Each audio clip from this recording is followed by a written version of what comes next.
نحمده ونصلي على رسوله الكريم اما بعد اعوذ بالله من الشیطان الرجیم بسم الله الرحمن الرحیم اذهبوا بقمیصی هذا فالقوه على وجه ابی یات بصیرا آمنت بالله صدق اللہ مولانا العظیم وبلغنا رسوله النبی الکریم۔ بارگاہ رسالت میں درود شریف کا نذرانہ پیش کیا۔ اللہم صلی علی سیدنا مولانا محمد مبارک وسلم۔ کلمہ شریف کا ذکر کیجیے، لا الہ الا اللہ محمد رسول اللہ صلی اللہ تعالی علیہ وسلم۔ ابھی خطبہ مسنونہ کے بعد میں نے قرآن عظیم سورۃ یوسف کا ایک ٹکڑا تلاوت کیا۔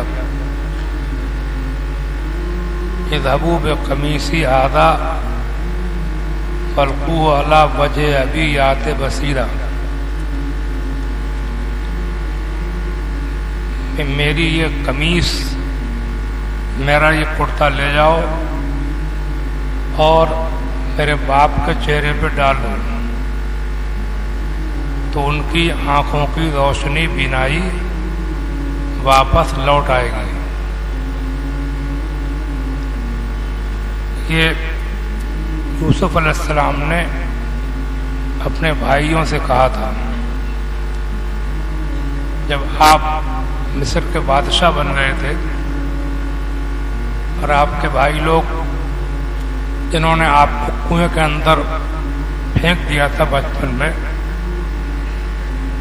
وہ آپ سے ملنے، ایک بادشاہ سمجھ کر کے آپ سے ملنے کے لیے اور کچھ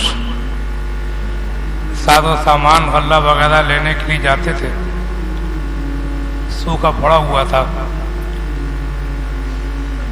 2 بار میں تو راز نہیں کھلا، تیسری بار جب آپ کے بھائی لوگ آپ سے ملاقات کے لیے آئے تو بات واضح ہو گئی اور انہیں یہ پتہ چل گیا کہ یہ ہمارا بھائی یوسف ہے، یہ بادشاہ ہے۔ اور آپ نے بھی اقرار کر لیا کہ ہاں میں یوسف ہوں۔ پھر بات چیت ہوئی، آپ نے اپنے والد صاحب کا حال معلوم کیا، یعقوب علیہ السلام کا۔ تو بھائیوں نے بتایا کہ وہ آپ کی جدائی میں روتے روتے ان کی آنکھوں کی روشنی جا چکی ہے۔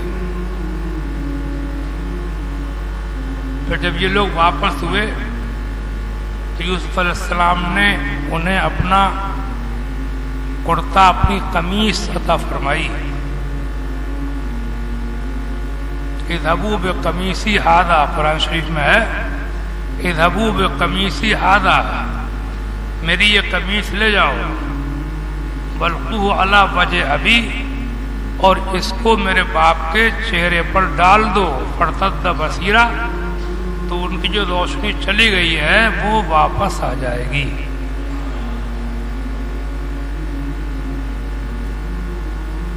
اس سے معلوم ہوا انبیاء، اولیاء اور بزرگوں کے تبرکات، ان سے منسوب چیزیں اللہ تعالیٰ اس کے ذریعے فیض پہنچاتا ہے، اور اسلام میں برکت، تبرک، فیض حاصل کرنا، ایک دوسرے کو نفع پہنچانا، اللہ والوں سے نفع پانا، یہ سب رائج ہے، قرآن سے ثابت ہے۔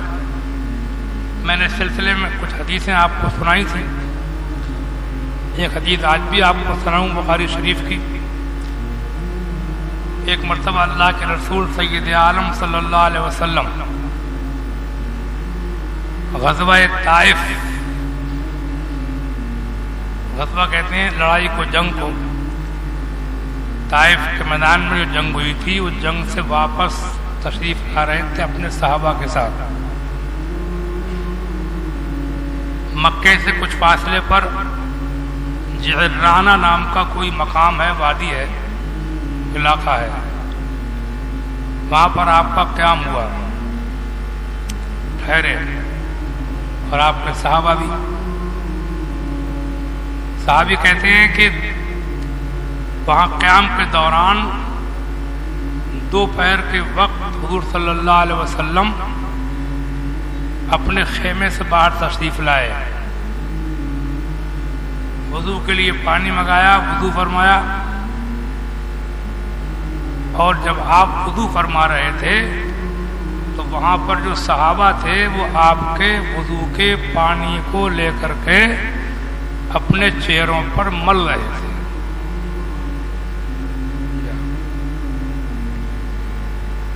اس کے بعد میں آپ نے اسی میدان میں ظہر کی نماز ادا فرمائی، اور اس کے بعد پھر عصر کی نماز بھی وہیں پڑھی۔ اس کے بعد آپ نے ایک پیالے میں پانی منگایا اور پانی کے اندر آپ نے اپنا ہاتھ ڈالا، منہ دھویا، اس میں کلی فرمائی، پانی میں آپ نے کلی فرمائی۔ اور دو صحابی تھے اس وقت جو وہاں، ایک کا نام ہے سیدنا ابو موسیٰ اشعری رضی اللہ تعالیٰ عنہ، اور دوسرے ہیں حضور کے مؤذن حضرت بلال رضی اللہ تعالیٰ عنہ۔ ان دونوں سے فرمایا کہ یہ میری کلی کیا ہوا پانی، ہاتھ منہ دھویا ہوا پانی، اس کو پیو اور اپنے چہروں پر ملو۔ حدیث ہے بخاری شریف۔ تو ان دونوں نے اس پانی کو نوش فرمایا اور اپنے چہرے پر، سینے پہ ملا۔ حضور کی ایک بیوی تھی سیدنا ام سلمہ رضی اللہ تعالیٰ عنہ، بڑی عبادت گزار بیوی تھی، اور یہ ام سلمہ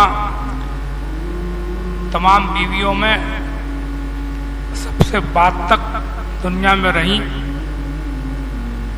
کربلا کا واقعہ جو ہوا اس وقت پہ یہ تھی مدینہ شریف میں، وہ حدیث بیان کی جاتی ہے، وہ انہی سے مروی ہے کربلا کے تعلق سے۔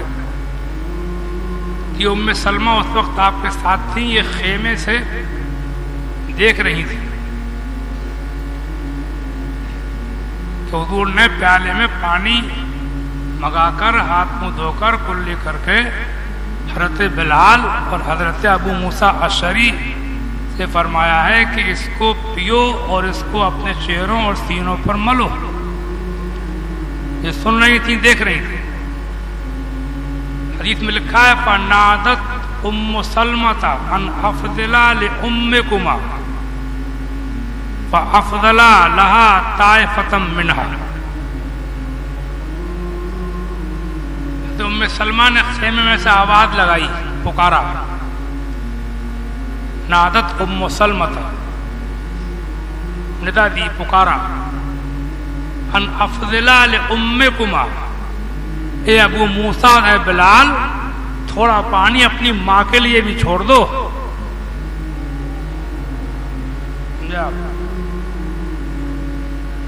حضور کی بیویاں مومنوں کی ماں کہلاتی ہیں۔ قرآن شریف میں وازواجہ امہاتہم، حضور کی بیویاں مومنوں کی ماں ہیں، اسی لیے ام المومنین لگایا جاتا ہے ان کے ساتھ۔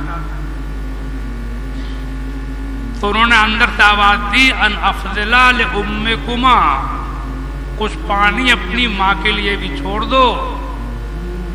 حدیث میں فافضلا لها طائفۃ منها، تو تھوڑا پانی انہوں نے سیدنا ام سلمہ کے لیے بھی چھوڑ دیا، انہوں نے بھی لے کر کے اس کو اپنے چہرے پہ ملا۔ یہ بیویاں تھیں، بیوی سب سے قریب رہتی ہے اور ہر بات کو جانتی ہے، تو بیویاں بھی آپ سے صرف اپنا شوہر نہیں سمجھتی تھیں، بلکہ وہ بھی اللہ کا برگزیدہ، محبوب، مقدس، متبرک بندہ سمجھتی تھی، صاحب فیض و برکت سمجھتی تھی۔ سمجھا؟ صرف یہ نہیں کہ بیویاں ہی تھیں، بلکہ ان کے نظر میں بھی آپ اور لوگوں کی طرح بشر نہیں تھے، اپنے جیسے بشر نہیں تھے، اور لوگوں کی طرح انسان نہیں تھے، بلکہ بیویوں کی نظر میں بھی اللہ کے رسول، جو بیوی ہر وقت ساتھ رہتی ہے، انسان کی ہر بات کو جانتی ہے، وہ بھی آپ سے بے پناہ محبت کرتی تھیں، عشق رکھتی تھیں. وہ شوہر و بیوی ہونے کی محبت اپنی جگہ ہے، اس کے علاوہ ایک امتی اور نبی ہونے کی جو محبت ہونا چاہیے وہ بیویوں کو بھی پورے طور سے حاصل تھا. وہ جانتی تھی کہ یہ خدا کے محبوب ہیں، اللہ کے نور ہیں، ان کا پانی باعث برکت ہے. انہوں نے بھی حکم کر دیا کہ تھوڑا میرے لیے بھی چھوڑ دو. سمجھا؟ جان ہے عشق مصطفیٰ روز فزوں کرے خدا. جان ہے عشق مصطفیٰ روز فزوں کرے خدا. جس کو ہو درد میں مزہ ناز دوا اٹھائے کیوں. پھر کے گلی گلی تباہ ہو کر سب کی کھائے کیوں. دل کو جو عقل دے خدا تیری گلی سے جائے کیوں. ہم تو ہیں آپ دل فگار غم میں ہنسی ہے ناگوار. چھیڑ کے گل کو نو بہار خون ہمیں دلائے کیوں.